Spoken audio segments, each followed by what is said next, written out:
శ్రీ సీతారాముల కళ్యాణం కమనీయము కాదా.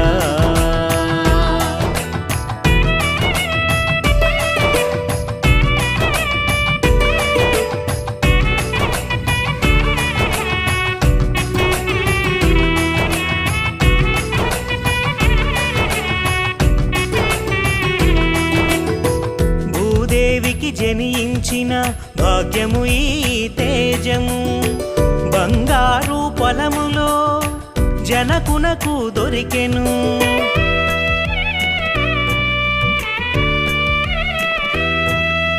ఆటలతో పాటలతో అలరారగ పెరిగెను మైథిలి, ఆడపిల్ల ఈడ ఎంతో అనురాగము పంచెను. కళ్యాణం కమనీయము కాదా, శ్రీ సీతారాముల కళ్యాణం